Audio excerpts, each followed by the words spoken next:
बच्ची बचा लो मेरी बेटी को, बच्ची बचा लो, कुछ करो बच्ची, बचा लो मेरी बेटी को बच्ची, हम आप ही से बचा सकते हैं, कुछ करो बच्ची। हम भी चाहते हैं बिटिया बन जाए, हमने भी एडी चोटी का जोड़ लगा लिया, इतनी औषधियाँ दी, सब देकर देखे पर कोई परिणाम नहीं दिखा साहब। एक असली औषधि थी जो अपनी बिटिया रानी को दी थी, बस उसका परिणाम नहीं पाया गया साहब।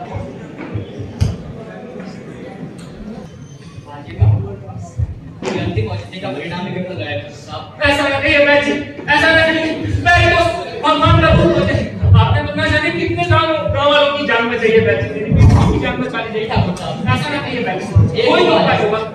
एक उपाय है क्या बच्ची, क्या बताइए, मैं आपको कुछ भी देने को तैयार हूँ, मैं सारी धन दौलत दे दूंगा, अपनी घर की खुशियाँ दे दूंगा, सब सारी संपत्ति दे दूंगा, बस मेरी बेटी की जान बचा लीजिए बच्ची, मेरी बेटी की जान बचा लीजिए पहले। ठाकुर साहब बिटिया को बचाने का अंतिम उपाय है दी रोटी। क्या जी ठाकुर साहब के साथ क्या देखा आपने, मैं कहा था किसी कितना लालच ठीक नहीं, अब कहां से लाएंगे आप इस बूटी? मैंने कहा था कि प्रकृति के साथ मत खेलिए, देखा आज कैसे प्रकृति हमसे बदला ले रही है। आज हमारी बेटी मौत के मुंह में जाने वाली है और इसकी वजह सिर्फ और सिर्फ आप हैं, आप। मुझे को कौन डांस में ठाकुर साहब?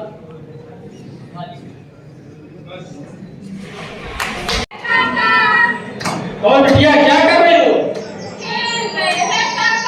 खेलो खेलो। और रामू भाभी बढ़िया है राजू, देख रहे हो क्या नजारा है, क्या हवाएं चल रही हैं, क्या फूल खिल रहे हैं, कोई नींद टूटेगा तो क्या ही कहना। सही कहा काका जी, तो हमारे गांव की शान है। बस रामू, हमारे गांव में कुछ लोग किसी की नजर ना लगे। बस रामू, हमारे गांव की खुशियों को किसी की नजर ना लगे। नहीं लगेगी, नहीं लगेगी।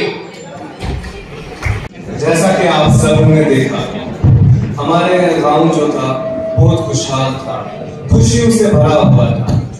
बच्चे जो होते थे वो खेल रहे होते थे अपनी ही मस्ती में मस्त, और जो बड़े थे उनकी जिंदगी में भी किसी किस्म का कोई गम नहीं था।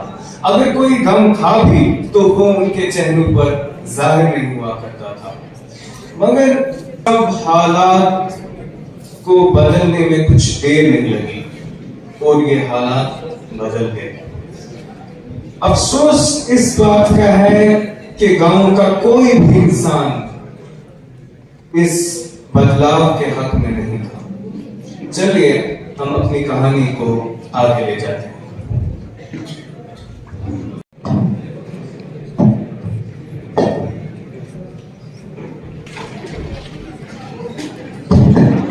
नमस्कार ठाकुर साहब, नमस्कार।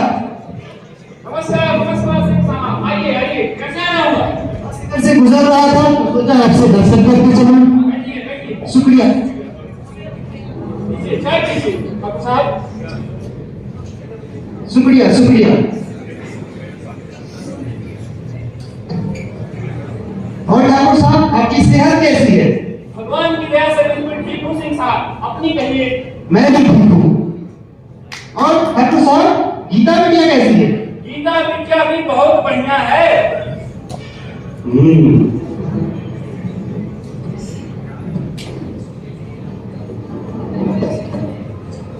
और ठाकुर साहब फसल कैसी रही इस बार? फसल अब क्या ही बताऊं आपको सिंह साहब, पूरे 4 लाख का मुनाफा हुआ है, 4 लाख का। 4 लाख। और क्या हो 4 लाख, जो ये 4 लाख करोड़ों में बदल जाए? वो कैसे सिंह साहब? आपको तो पता ही है शहर में कैसे बड़े बड़े उद्योगपति नए नए उद्योग लगाकर करोड़ों का मुनाफा कर रहे हैं। और आपको किस बात की चिंता? आपके पास तो जमीन ही जमीन है। और वो नहर में पेड़ वाली जमीन, उनका क्या काम? वो तो ऐसे ही पड़ी हुई है। ठीक कहते हैं सिंह साहब, तो कटवा देते हैं पेड़, लगवा देते हैं उद्योग। तो फिर सुन गांव में देरी कैसे? आइए उठाइए।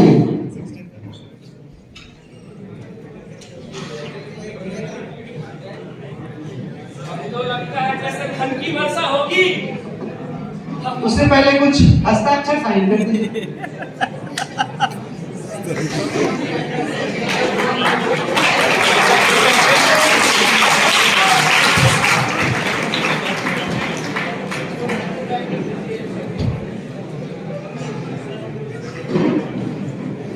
इस बात का है कि ठाकुर साहब थे तो बहुत इल्म जानने वाले इंसान, बड़े इंसान थे, गांव के बुजुर्ग भी थे, मगर अफसोस इस बात का रहेगा वो ये है कि वो ये ना समझ सके उस कहावत को, जो कहावत हमें बचपन से सिखाई जाती है कि लालच बुरी बला है।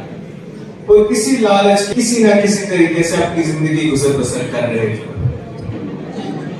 मगर उनके दिल में जो दर्द था, जो तकलीफ थी, जो तन्हाई थी, उसका कोई भी हल नहीं था, उसका कोई भी समाधान नहीं। आगे की कहानी जानने के लिए ले चलता हूं आपको हमारी कहानी। हाँ, ये किसी बुरे सपने से कम नहीं है। ठाकुर ने अपनी लालच के चक्कर में इस गांव की खुशियां उजाड़ दी। ये विकास नहीं, विनाश है विनाश। पर तुम देख लेना नहीं बाबू, ठाकुर ने जो अपने लालच में आके ये किया है, इसका अंजाम मुझे भुगतना पड़ेगा।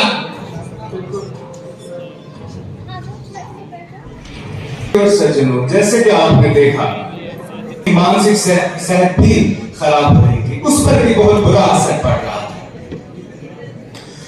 इस बदलाव ने हमारे गांव को ना सिर्फ इनफरादी तौर पर मगर माशराती तौर पर भी मुतासिर किया, और जो ये असर था, जो ये बदलाव था, ये बहुत बुरा था, ये भयानक था। इतना भयानक था कि जैसे मैंने आपको कहा, वो खुशियां तो चलिए छोड़िए, वो तो कभी वापस आती नहीं, मगर जो तबाही हुई,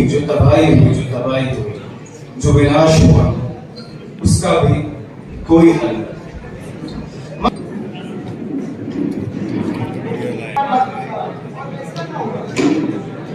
एक दुविधा लेके आया हूं सिंह साहब।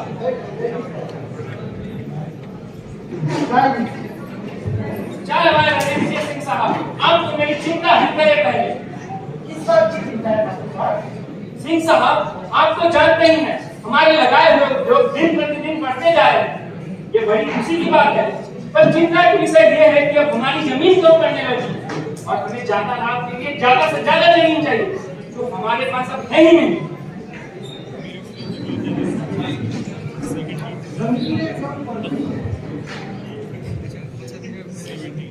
जमीनें कम पड़ रही हैं।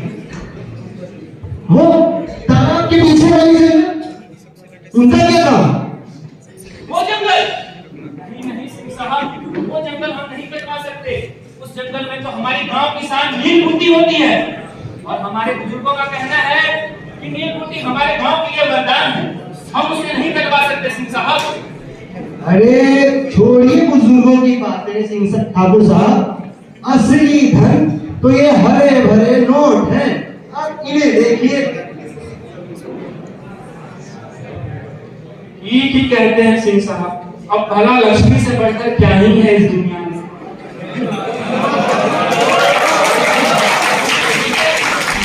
गांव वालों, ये तुम्हारे गांव के लिए वरदान है, वरदान। इस वरदान की कदर अफसोस ठाकुर साहब ने नहीं की, और सिंह साहब के तो हमारे लिए सबसे बड़ा वरदान था।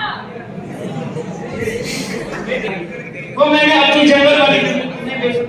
वैसे भी ये नील बूटी कोई वरदान नहीं था, असली वरदान तो ये पैसे होते हैं, ये महलों का सुख होता है, ये गाड़ियां होती हैं।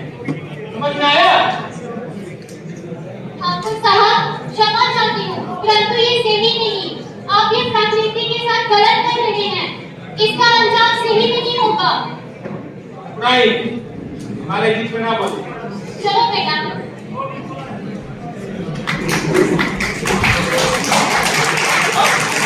कायनात का सबसे अमीर आदमी बनने से कोई भी नहीं रोक सकता।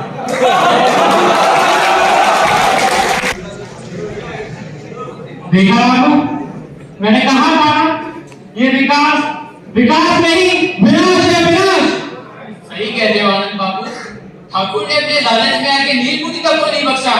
अरे घर दिया, लेकिन रामू तुम देखना खेल खेला है ना, उसे उसका अंजाम भुगतना ही पड़ेगा, भुगतना ही पड़ेगा। बिल्कुल सही कह रहे हैं। शायद ही किसी बाप के लिए इससे खौफनाक सजा कोई और हो सकती है।